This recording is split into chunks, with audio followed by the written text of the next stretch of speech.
Mon âme ne peut que te louer, car sans toi, elle est née. Chers amis, bonsoir. Jean Nouvel se retrouver sur la zone de la 100.3. Il est 17h01 depuis quelques secondes dans le studio de Christ Radio. Et nous sommes ensemble dans notre émission de ce soir et nous continuons à réfléchir sur l'Église comme d'habitude. Et donc, cette réflexion sur l'Église, à partir de l'Épître aux Éphésiens, et je crois que c'est une bonne chose. Vous voyez qu'aujourd'hui, c'est important, je pense, que par rapport à l'Église, on puisse avoir des choses qui soient justes et qui soient vraies. Et je crois, personnellement, en tout cas j'en ai le pressentiment, que nous avons au niveau de l'Église une conception qui est bizarre. Et je ne pense pas, même que bibliquement parlant, on puisse dire que l'Église, c'est premièrement le corps mystique du Christ. Alors on va essayer de voir, vous voyez, si on peut, on va prendre le temps qu'il faut. On a commencé à voir déjà l'Église dans l'évangile de Matthieu. Marc n'en parle pas, Luc non plus, Jean non plus. En tout cas, moi, je n'ai pas trouvé. Si vous avez trouvé, envoyez-moi les références, on va réfléchir ensemble. Ensuite, maintenant, dans l'évangile de Matthieu, les deux références, Matthieu 16, 18, alors la référence la plus connue. Pierre, tu es Pierre, sur cette pierre, je bâtirai mon Église. Jésus-Christ a bâti son Église. Je ne vois pas comment on peut bâtir une autre Église que celle que Jésus-Christ a bâtue. C'est pour ça que Martin Luther, tous les fondateurs d'église, prenez tous les noms que vous voulez de tous ces uns. Pour moi, j'ai réglé leur compte et je m'y intéresse absolument pas du tout. Même s'il m'est arrivé pendant des heures et des heures d'écouter les gens des autres églises pour essayer de savoir ce qu'ils pensent, parce qu'on ne peut pas non plus critiquer une église sans la connaître.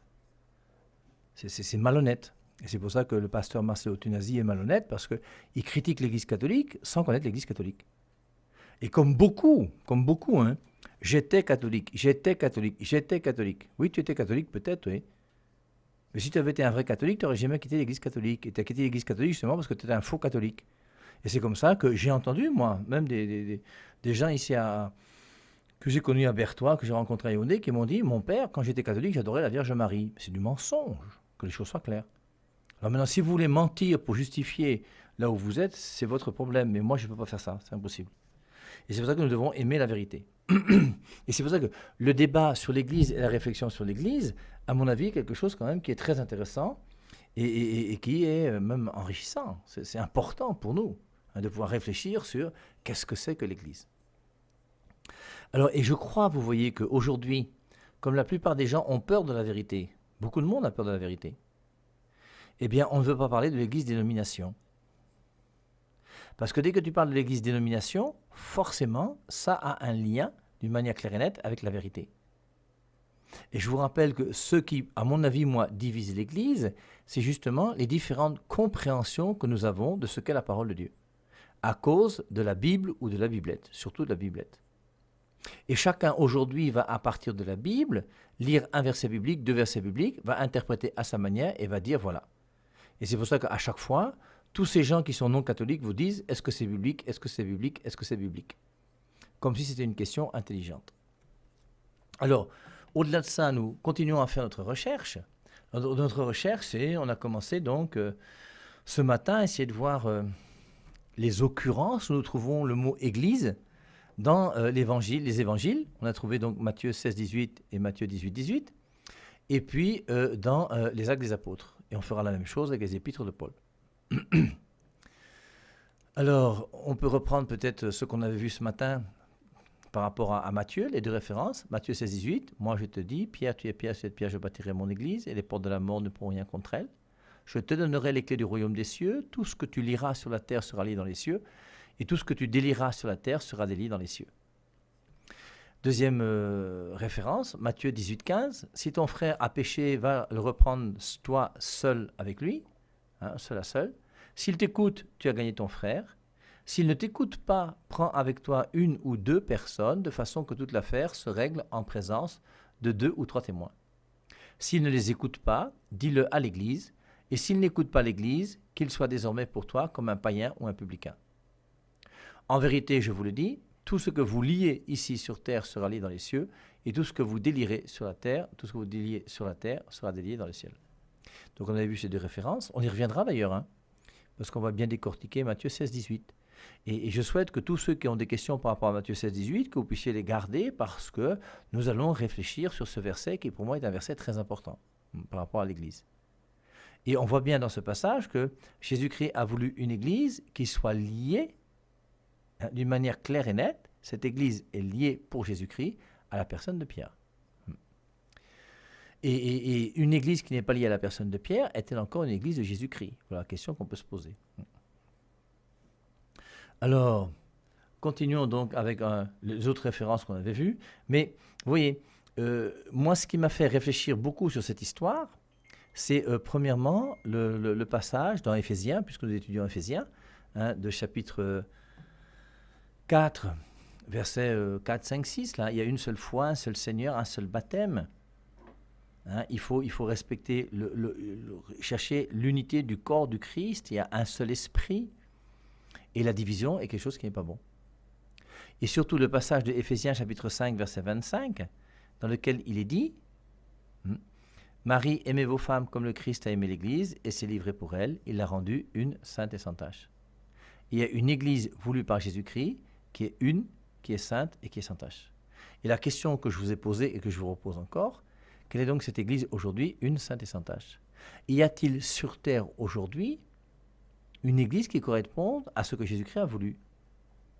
Est-ce qu'il y a une Église qui correspond aujourd'hui à la raison pour laquelle le Christ est mort pour son Église? Y a-t-il une Église, une, sainte et sans tache?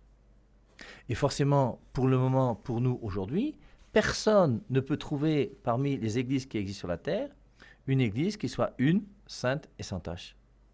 Parce que toutes les Églises, quelles qu'elles soient, sont des Églises qui, malheureusement, sont toutes pécheresses. Il n'y a pas une seule Église qui n'est pas pécheresse. Ça n'existe pas. Toutes les Églises ont des pécheurs. Et même l'Église catholique, parce que j'aurais tendance, moi, en défendant l'Église catholique comme je le fais, à dire que l'Église catholique, elle est une, sainte et sans tache. Mais je crois en l'Église une. Je crois en l'Église catholique, apostolique, oui. Mais cette Église, qu'est-ce que c'est? Et à quoi correspond la conception du mot Église dans Éphésiens 5, 25, « Marie, aimez vos femmes comme le Christ a aimé l'Église et s'est livré pour elle, il l'a rendue sainte et sans tache. » Et c'est la question qu'on va se poser, on va chercher. Alors, pour vous aider, si vous voulez, moi j'ai souvent essayé de chercher, j'ai souvent essayé de chercher à partir de ma réflexion sur l'Église, j'ai souvent essayé de chercher la distinction que je ne trouve pas, que je ne sais pas comment il faut faire, entre l'Église d'en haut et l'Église d'en bas. L'Église d'en haut, c'est quoi? Pour moi, je pense, on va réfléchir ensemble, je vous dis, Jésus-Christ a voulu une Église. L'Église qu'il a voulu, c'est quoi? Il dit qu'il est mort pour son Église, il l'a rendue glorieuse, sainte et sans tache. Cette Église glorieuse, sainte et sans tache correspond à quoi pour nous aujourd'hui? Et c'est pour ça que j'ai toujours, moi, dans ma distinction, quand je parlais de l'Église, fait la distinction entre l'Église d'en haut et l'Église d'en bas. L'Église d'en haut, c'est l'Église en tant qu'elle est, l'institution, j'insiste. L'Église voulue par Jésus-Christ implique une institution, implique une autorité, implique une réalité concrète.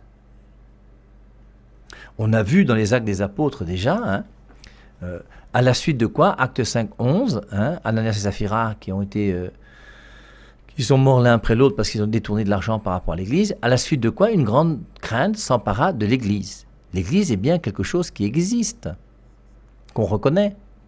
Saul, pour sa part, était bien d'accord pour qu'on le fasse mourir. On parle de Étienne. C'est alors le début d'une grande persécution contre l'Église à Jérusalem. Et l'Église, c'est bien des personnes concrètes. C'est pas un truc spirituel. Et c'est pour ça donc, et tous les apôtres se dispersèrent dans les districts de Judée et de Samarie, sauf les apôtres. Tout le monde est parti. Des hommes de foi ensevelirent Étienne et font pour lui un grand deuil, cependant que Saul essayait de détruire l'Église. Il ne sait pas de détruire une idée. Il ne sait pas détruire le corps mystique. Il essaie de détruire les membres de l'Église, ceux qui appartiennent à l'Église, ceux qui ont confessé leur foi. J'ai envie de dire, par ta carte de baptême, tu as ta licence. Comme quand tu veux jouer au foot, tu fais une licence d'abord avant d'entrer dans un club.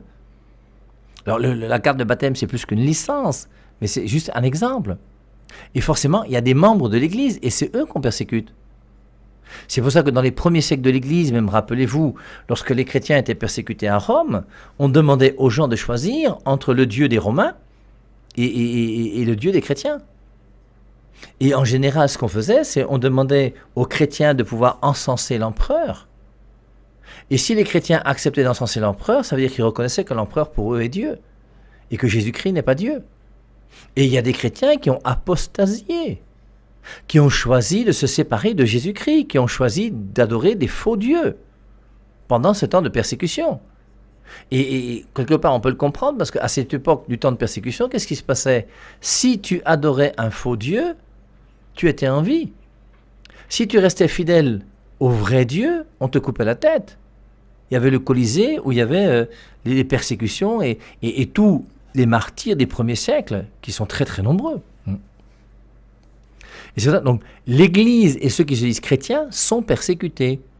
Ce n'est pas quelque chose qui plane dans l'air, c'est quelque chose de concret. On dénonçait les maisons des chrétiens. On a même vu dans Actes chapitre 12, c'est alors que le roi Hérode mit la main sur plusieurs membres de l'Église. L'Église a des membres. C'est-à-dire qu'il y a des personnes qui appartiennent à l'Église. Et on les reconnaît parce que justement, ils font un culte, il y a une liturgie.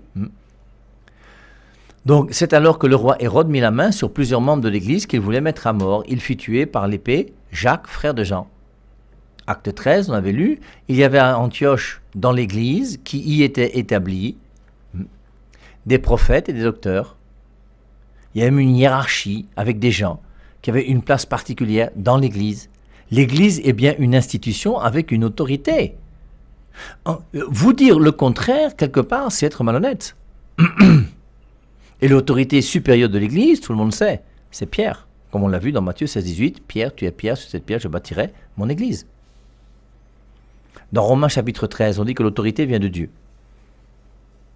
Et Dieu a voulu qu'il y ait une autorité. Il y a une autorité dans un pays. Il y a un chef de chacun des ministères du pays. Il y a un chef qui est le ministre de l'Éducation, qui va impliquer ensuite tout ce qu'il y a avec un établissement scolaire, avec un chef dans l'établissement scolaire qui est un proviseur. Le proviseur va avoir un censeur qui va gérer sur les personnels administratifs, et puis il aura un surveillant général qui va gérer les élèves. Et ensuite, dans chacune des classes, il y aura un chef de classe. Il y a une autorité partout. L'autorité vient de Dieu, et l'autorité d'une chose qui est bonne. Et forcément, cette autorité existe aussi à l'intérieur de l'Église que le Christ a voulu. Je vous lis maintenant dans Actes au chapitre 14, ils établissaient des anciens dans chaque église. Mais c'est quand même important qu'on comprenne que ce n'est pas le corps mystique du Christ bizarre et chacun qui dit « j'aime Jésus-Christ » qui est l'église. C'est aussi une institution. Et dans cette institution, ils établissaient des anciens dans chaque église. Pour faire même beaucoup plus simple, Jésus-Christ lui-même a choisi d'abord 12 personnes pour fonder son église, les 12 apôtres. Il y a bien des gens qui ont autorité dans l'Église. Ensuite, maintenant, si on peut reprendre 1 Timothée 3,2. Alors, un passage controversé par les non-catholiques qui disent que l'évêque doit être marié d'une seule femme. Je ne reviens pas dessus, vous allez faire un tour sur YouTube parce qu'il faut quand même qu'on avance. Et on voit bien comment, dans la hiérarchie de l'Église, on nomme des gens. Et ces gens qu'on nomme, eh ben, il faut un discernement. On ne nomme pas n'importe qui, n'importe où, n'importe comment. Je vais vous lire 1 Timothée chapitre 3. Cette parole est certaine. Si quelqu'un aspire à la charge de responsable, en grec c'est épiskopos, il désire une belle activité. Il faut donc que le surveillant, le responsable, soit irréprochable, mari d'une seule femme, sobre, sensé, sociable, hospitalier, apte à l'enseignement, qu'il ne soit ni adonné au vin, ni violent, mais conciliant, pacifique, désintéressé, qu'il dirige bien sa propre maison, qu'il tienne ses enfants dans la soumission avec une parfaite dignité. Car si quelqu'un ne sait pas diriger sa propre maison, comment prendra-t-il soin de l'Église de Dieu? Il faut qu'il y ait des gens qui dirigent l'Église de Dieu. Dans une chorale, il y a un responsable. Ensuite, il y a un responsable des chorales. Ensuite, il y a un groupe économique et un groupe pastoral dans lequel il y a des responsables de tout, et partout. Qu'il ne soit pas nouveau converti, de peur qu'enflé d'orgueil, il ne tombe sous le jugement du diable. Il faut qu'il reçoive un bon témoignage de ceux du dehors, afin de ne pas tomber dans le discrédit et dans les pièges du diable. Les diacres, pareillement, doivent être respectables, éloignés de la duplicité, des excès de vin, de gains honteux, etc., etc. Et on donne des conseils pour choisir les responsables de l'Église. Parce que l'Église implique une institution avec des gens et forcément des autorités. Et aujourd'hui, notre Église, l'autorité c'est clair, personne ne peut le nier, c'est le pape qui s'appelle le pape François. Combien de temps va-t-il encore être pape? Je n'en sais rien. Et une fois qu'il va mourir ou qu'il va démissionner, quelqu'un d'autre va le remplacer. Et il y aura un autre pape. Moi, j'ai connu le pape Jean-Paul II quand je me suis converti en 1982. Et après ça, j'ai connu le pape qui lui a succédé, qui était le pape Benoît XVI, si mes souvenirs sont bons. Et puis le pape François qui vient d'arriver. Et après François, il y aura qui? Je ne sais pas. Il a déjà 82 ans, je crois. Donc je pense que d'ici quelques années, quand même, soit il va démissionner, soit il va mourir. J'espère voir le pape qui va succéder au pape François. Après, est-ce que je verrai le pape d'après? J'en sais rien, parce que moi aussi, je vais mourir bientôt. Et la vie va continuer. Et on a 260 papes qui sont succédés depuis que le Christ est venu sur la terre. Notre église est belle, mes amis. Donc, ils établissaient les anciens dans chaque église. Ils faisaient, avec jeûne et prières, des prières. Hein. À leur arrivée, ils convoquèrent toute l'église. Ça, c'est Acte 14, 27. Donc, ceux qui faisaient partie de l'église, les membres de l'église, ils restèrent là tout un temps avec ses disciples. Dans Actes chapitre 15, alors ça c'est le concile de Jérusalem. Alors c'est aussi très important, parce que le concile de Jérusalem montre bien comment l'Église va commencer à se mettre en marche et l'Église va commencer à vivre. Jésus-Christ est parti, oui, mais on continue à vivre. Et c'est parce que Jésus-Christ est parti que l'Église n'existe plus. Au contraire, c'est là où l'Église va prendre toute sa dimension. Cette Église que le Christ a voulu. Le Christ a voulu une Église. Alors, acte 15, alors je crois que la plupart d'entre vous connaissez bien ce concile de Jérusalem. Hein. Alors, il faut le mettre forcément dans la lignée de tous les conciles jusqu'au concile Vatican II. Nous voyons dans les Saintes Écritures comment Dieu a voulu que son Église puisse être dirigée par l'Esprit Saint et à travers les conciles. C'est pour ça que tous les chrétiens qui se disent chrétiens et qui disent aimer Dieu et aimer l'Esprit Saint et qui refusent les conciles, il faut se poser des questions. Puisque au concile de Jérusalem, dans Actes chapitre 15, verset 28, il est dit « L'Esprit Saint et nous avons décidé que ». Lorsque les responsables de l'Église sont réunis ensemble et réfléchissent sur la bonne marche de l'Église, eh bien la Bible nous dit que l'Esprit Saint est présent. Actes 15, 28, « L'Esprit Saint et nous avons décidé que ». Alors, je ne vais pas insister, mais quand je parle du concile de Jérusalem, je ne peux pas sauter le chapitre qui suit, qui est le chapitre 16, et demander à tous mes amis non catholiques comment ils comprennent ce passage de Acte 16, verset 4. En passant par les villes, ils, c'est Paul et Timothée, en passant par les villes, Paul et Timothée transmettaient les décisions prises par les apôtres et les anciens de Jérusalem. On ne dit pas qu'ils transmettaient l'évangile de Jésus-Christ. Ils transmettaient forcément aussi l'évangile de Jésus-Christ, ça peut pas manquer, c'est même ce qu'il y a de plus important, mais pas seulement ça. Ils transmettaient aussi la doctrine de l'Église. Mais je ne sais pas si on lit la même Bible. Acte 15, le concile de Jérusalem, il y a un problème dans l'Église, on règle le problème. Après avoir réglé le problème, l'Esprit Saint et nous avons décidé que. Et donc, le problème, je vous rappelle, c'est le problème qui suscite quelque part tout le texte de l'Épître aux Galates. Saint Paul est parti chez les Galates. Il a enseigné Jésus-Christ crucifié. Il a posé les mains aux gens. Ils ont reçu l'Esprit Saint. Ils ont vu des miracles, les œuvres de Dieu qui se manifestent dans l'Église. Et une fois qu'il est parti, il y a des chrétiens qui sont venus mettre un frein à ce que Paul a enseigné pour leur dire que même si vous êtes chrétien là, et que vous suivez l'Esprit Saint et les miracles, il faut quand même vous faire circoncire. Même si vous respectez tout ce que Paul a dit, il faut quand même vous rappeler ce que Moïse a dit.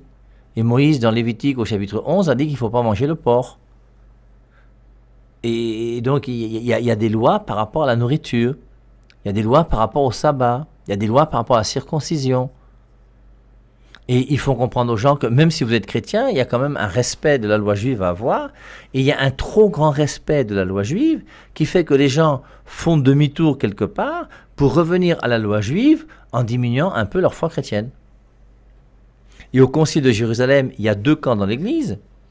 Il y a un camp dans l'Église qui dit il faut absolument que les chrétiens acceptent d'observer les 10 commandements, la loi de Moïse et tout ce que Moïse a donné et tout l'Ancien Testament. Et les autres qui disent non, ce n'est pas nécessaire. Il faut observer certaines choses, c'est clair, mais nous n'avons pas à observer tout. Pour nous aujourd'hui, par exemple, je prends un exemple. Chez les Juifs, la circoncision n'est pas facultative. Et si vous lisez Genèse chapitre 17, vous verrez dans Genèse chapitre 17 que l'observance par rapport à la circoncision est quelque chose qui est nécessaire. Le signe de l'alliance que Dieu va faire avec Abraham, je vous rappelle Genèse chapitre 12, Dieu va rencontrer Abraham. Quand Dieu rencontre Abraham, il va lui dire « Quitte ton pays, ta parenté, et va vers le lieu que je t'indiquerai ». Il va commencer donc à marcher avec Dieu, et il va commencer à mettre en pratique ce que Dieu lui demande. Et Dieu va demander à son peuple un signe pour montrer qu'il fait partie de l'alliance. Et le signe de l'alliance, pour nous, dans le Nouveau Testament, c'est le baptême. Dans l'Ancien Testament, c'est la circoncision. Et dans Genèse chapitre 17, verset 5, « Voici quelle alliance je fais avec toi, tu vas devenir le père de nations nombreuses. Aussi ne t'appellera-t-on plus du nom d'Abraham, 2 syllabes, mais ton nom sera Abraham, car je ferai de toi le père de nombreuses nations. » Et on comprend qu'Abraham devient le chef. Et Pierre, Jésus-Christ a changé son nom parce qu'il devient le chef de l'Église. Je te rendrai fécond, très fécond. Tu deviendras non pas une, mais des nations, et des rois sortiront de toi. J'établirai mon alliance, une alliance perpétuelle entre moi et toi et ta descendance, après toi, de génération en génération. Je serai ton Dieu et celui de ta descendance après toi. C'est beau de voir comment Dieu veut être le roi d'Israël. Et Dieu va donner des lois parce que c'est lui qui est le Sénat, qui est tout ce que vous voulez, c'est lui qui fait les lois, c'est lui qui donne les lois à son peuple. Il est le roi d'Israël.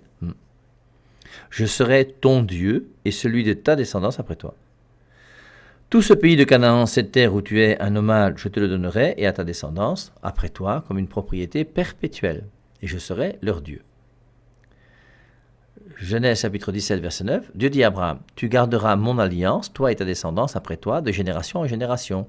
Voici l'alliance que vous garderez, que j'établis entre moi et toi et ta descendance après toi. Tout mâle parmi vous sera circoncis.